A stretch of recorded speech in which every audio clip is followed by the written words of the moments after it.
കോട്ടയത്ത് ആദ്യമായി NABL അക്രഡിറ്റേഷനോടെ ബിൽഡിംഗ് മെറ്റീരിയൽ ടെസ്റ്റിംഗ് ലാബ് പ്രവർത്തനം ആരംഭിച്ചു.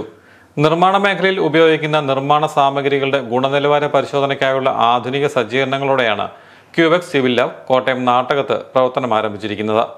നിലവാരമില്ലാത്ത സാമഗ്രികൾ കെട്ടിടങ്ങളുടെയും പാലങ്ങളുടെയും എല്ലാം നിലനിൽപ്പിനും സുരക്ഷിതത്വത്തിനും ഭീഷണിയാകുമ്പോൾ നിർമ്മാണ സാമഗ്രികൾ പരിശോധിച്ച് സർട്ടിഫൈ ചെയ്യുന്നതിനുള്ള സൗകര്യങ്ങളാണ് ക്യൂബെക്സിൽ ലഭ്യമാകുന്നത്. മണ്ണും സിമെന്റും സോളിഡ് ബ്ലോക്കുകളും ക്ലേ ബ്രിക്സും കോൺക്രീറ്റും എല്ലാം പരിശോധിച്ച് ഗുണനിലവാരം ഉറപ്പിക്കാനുള്ള യന്ത്ര സജ്ജീകരണങ്ങളും കമ്പ്യൂട്ടർ സംവിധാനങ്ങളും ക്വാളിഫൈഡ് ടെക്നിക്കൽ ടീമുമാണ് ക്യൂബെക്സ് ലാബിലുള്ളതെന്ന് മാനേജിംഗ് ഡയറക്ടർ വിഷ്ണു വിജയൻ പറഞ്ഞു. കോൺട്രാക്ടേഴ്സ് ഈ ഫീൽഡുമായിട്ട് സിവിൽ എഞ്ചിനീയറിംഗ് ഫീൽഡുമായിട്ട് ബന്ധപ്പെട്ട് നിൽക്കുന്നവർക്ക് അധികം സംശയം ഉണ്ടായിട്ടില്ല. സാധാരണക്കാരായ ആൾക്കാർക്ക് എന്താണ് ഇവിടെ ചെയ്യുന്നത്, നമ്മൾ എന്ത് ലബോറട്ടറിയാണ്, എന്താണ് ടെസ്റ്റ് ചെയ്യുന്നത് എന്നുള്ള കാര്യത്തിൽ ഒരു സംശയം ഉണ്ടായിരിക്കും ഉറപ്പായിട്ടും. പക്ഷേ എന്താണെന്നുള്ള കാര്യം വളരെ ലളിതമായിട്ട് ഞാനൊരു കാര്യം പറയാം. നമ്മളൊരു വീട് പണിയാണ്. ആക്ച്വലി ഒരു വീട് പണിയുമ്പോൾ നമുക്ക് കിട്ടുന്ന മെറ്റീരിയൽസ് കുറച്ച് കോൺക്രീറ്റ് കിട്ടുന്നുണ്ടായിരിക്കും. അത് ഉണ്ടാക്കാനായിട്ട് ഉപയോഗിക്കുന്ന മെറ്റല്, മണല്, സിമെന്റ്, അത് ഉപയോഗിക്കുന്ന വെള്ളം, അതിന് നമ്മൾ കെട്ടിടം പണിത് ഉയർത്തുന്ന മണ്ണ്, അങ്ങനെയുള്ള എല്ലാ സാധനങ്ങളുടെയും ക്വാളിറ്റി നമുക്ക് ഒന്ന് അറിഞ്ഞാൽ കൊള്ളാമെന്നുണ്ടായിരിക്കും. വീട് പണിയുന്നവർക്ക് അത് അവർ പണിയുമ്പോൾ നമുക്ക് എന്താണ് അതിന്റെ ക്വാളിറ്റി എന്നുള്ള കാര്യം അറിയാൻ വേണ്ടിയിട്ട് നമ്മൾ ടെസ്റ്റ് ചെയ്യുന്ന ലബോറട്ടറി ആണ്. ശരി, ക്യൂബെക്സ് ലാബിന്റെ ഉദ്ഘാടനം കോട്ടയം നഗരസഭാ ചെയർപേഴ്സൺ ബിൻസി സെബാസ്റ്റ്യൻ നിർവഹിച്ചു. സന്തോഷമുണ്ട്. നമുക്ക് മതിയപ്പള്ളി ജംഗ്ഷനിൽ ഏതൊരു സ്ഥാപനവും തുടങ്ങുമ്പോൾ അതിനനുയോജ്യമായ സ്ഥലം കണ്ടെത്തുക എന്നതാണ് ഏറ്റവും പ്രാധാന്യം അർഹിക്കുന്ന ഘടകം.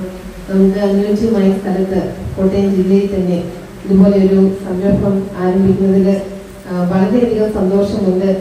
നമുക്കറിയാം, സിവിൽ വർക്കുമായി ബന്ധപ്പെട്ട ഏത് പ്രവർത്തനങ്ങൾക്കും ഈ സ്ഥാപനം നമ്മുടെ കോട്ടയം നിവാസികൾക്കും പുറത്തുനിന്ന് നിൽക്കുന്നവർക്കുമൊക്കെ വളരെയധികം പ്രയോജനപ്രദമാകട്ടെ എന്ന് ആശംസിക്കുന്നു. ദിനംപ്രതി ഈ സ്ഥാപനത്തിന് ഉയർച്ചയുണ്ടാകട്ടെ. ഇത് ഇവിടെ വർക്ക് ചെയ്യുന്ന സ്റ്റാഫുകളും ഇതുമായി ബന്ധപ്പെട്ട ഇതിന്റെ സംഘാടകരും എല്ലാവർക്കും ഇത് നല്ല രീതിയിൽ മുന്നോട്ട് നടത്തിക്കൊണ്ടു പോകുന്നതിന് ജഗദീശ്വരൻ അവരെ അനുഗ്രഹിക്കട്ടെ. ദിനംപ്രതി ഈ സ്ഥാപനത്തിന് ഉയർച്ച ഉണ്ടാകട്ടെ എന്ന് മാത്രം ഈ അവസരത്തിൽ സൂചിപ്പിച്ചുകൊണ്ട് എല്ലാവിധ ആശംസകളും നേർന്നുകൊണ്ട് ഞാൻ വാക്കുകൾ വെക്കുന്നു. നന്ദി, നമസ്കാരം. നഗരസഭാംഗം ജയ ടീച്ചർ, വിവിധ സംഘടനാ പ്രതിനിധികളായ ജോൺ ചാണ്ടി, രാജേഷ് തുടങ്ങിയവർ പ്രസംഗിച്ചു. നിർമ്മാണ സാമഗ്രികൾ അംഗീകൃത മാനദണ്ഡങ്ങളിൽ പരിശോധിക്കാനുള്ള സൗകര്യം കോട്ടയത്തും ലഭ്യമാകുന്നത് ഈ മേഖലയിലെ നിർമ്മാണ പ്രവർത്തനങ്ങൾ കൂടുതൽ കാര്യക്ഷമമാവാൻ അവസരമൊരുക്കുകയാണ്.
Thank you.